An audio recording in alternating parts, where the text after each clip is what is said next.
Merhaba arkadaşlar, kanalıma hoş geldiniz. Bugün menekşelerle ilgili sıkça sorulan sorulardan birine elimden geldiği kadar değinmeye çalışacağım. Bugün özellikle bu 4 menekşeyi yanıma aldım. Aradaki farkı görebilmeniz açısından bu dördünü tercih ettim. Şu menekşenin yapraklarını öncelikle göstermek istiyorum. Bakın, yapraklar güneşte tamamen yandı arkadaşlar. Bunu bilerek güneşte bıraktım bir süre. Çünkü bununla ilgili çok fazla soru aldığım için bunun sonucunun nasıl olacağını sizlere göstermek istedim. Herhangi bir problem olmayacak zaten. İlerleyen aşamalarda bu yaprakları kıracağım. Ortadakiler yine sağlıklı bir şekilde devam edecek. Ama gördüğünüz gibi bu yapraklar özellikle güneşte yandı arkadaşlar. Ve güneşe çok fazla maruz kalan menekşeler bakın yaprakları aşağıya bakıyor. Normalde bakın bunun yaprakları yukarıya çıkmışken bu çok fazla güneş aldığı için yapraklar aşağıya doğru dönmeye başlıyor.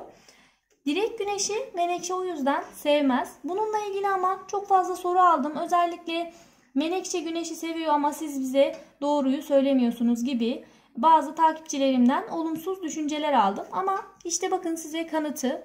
Menekşe güneşte kaldığı zaman bu hale geliyor.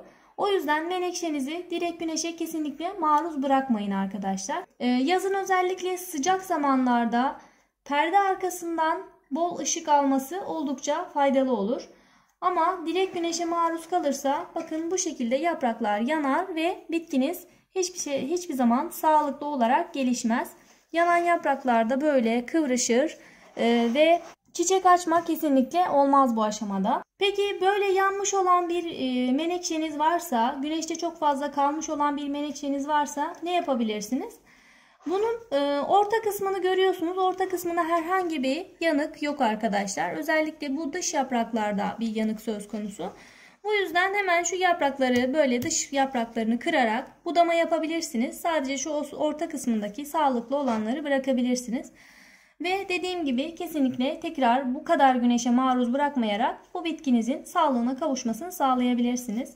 Şurada da hemen başka bir şey göstermek istiyorum. Bakın bu ikisi de az güneşe maruz kaldığı için böyle oluyor. Bakın şu oldukça içeride olduğu için perde arkasından çok az bir ışık alıyor. Bilerek onu da oraya koydum. İkisi arasındaki farkı sizlere bu şekilde göstermek istedim. Bildiğiniz gibi zaten benim çok fazla menekşem var ve bunu sizlere bu şekilde görmeniz açısından bunu paylaşmak istedim. Bakın yapraklar kıvrışmaya başlıyor.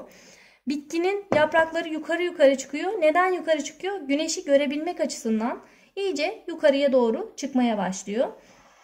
Yine gördüğünüz gibi sürekli yaprak veriyor. Çiçek açma gibi ve herhangi bir izlenim yok. Herhangi bir çiçek tomurcuğu yok.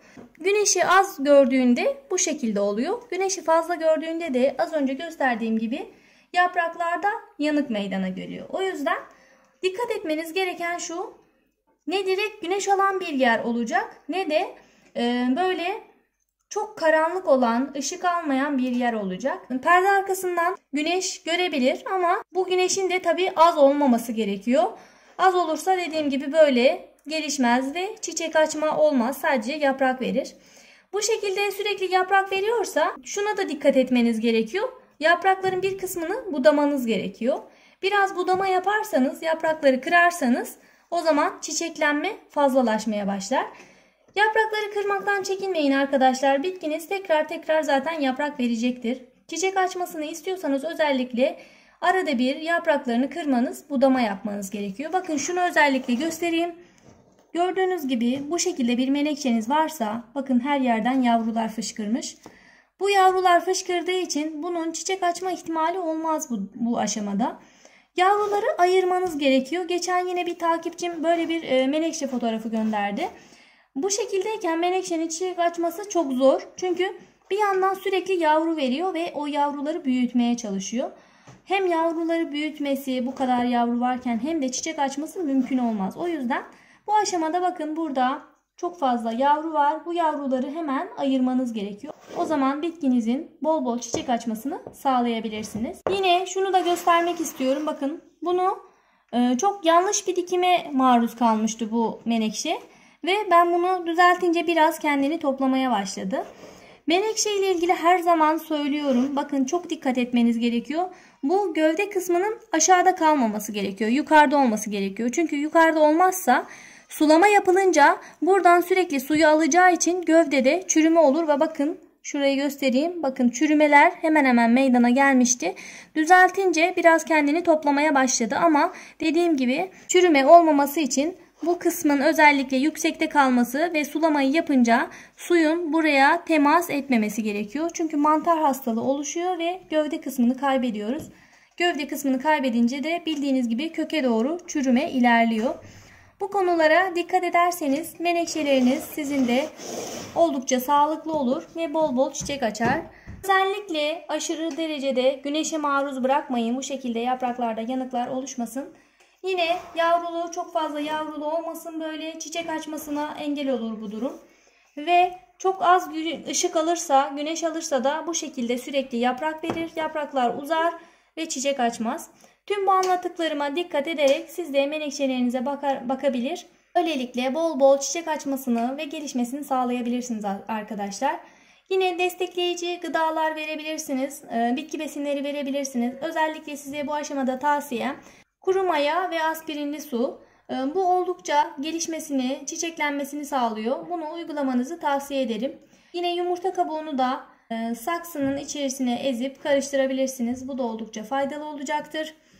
Bu ve buna benzer birçok bitki besini tarifi var kanalımda. Bunları değerlendirerek dönüşümlü olarak bitkinize verebilir ve bol bol çiçek açmasını, evinizin güzelleştirmesini sağlayabilirsiniz arkadaşlar. Bugünlük de anlatacaklarım bu kadardı. Videonun faydalı olduğunu düşünüyorsanız beğenmeyi ve yorum yapmayı unutmayın. Ayrıca çiçek ve bitkilere dair tüm sorularınızı bana yorumlarda iletebilirsiniz. Elimden geldiği kadar herkese yanıt vermeye, dönüş yapmaya çalışıyorum. Instagram hesabımdan da bana ulaşmak isterseniz Instagram hesabım Beril'in Hünerleri. Linkini aşağıya bırakıyorum. Soru ve görüşlerinizi bana, fotoğraflarınızı yine oradan ulaştırabilirsiniz arkadaşlar. Çiçek ve bitki bakımına dair başka bir videoda görüşene dek sağlıcakla kalın.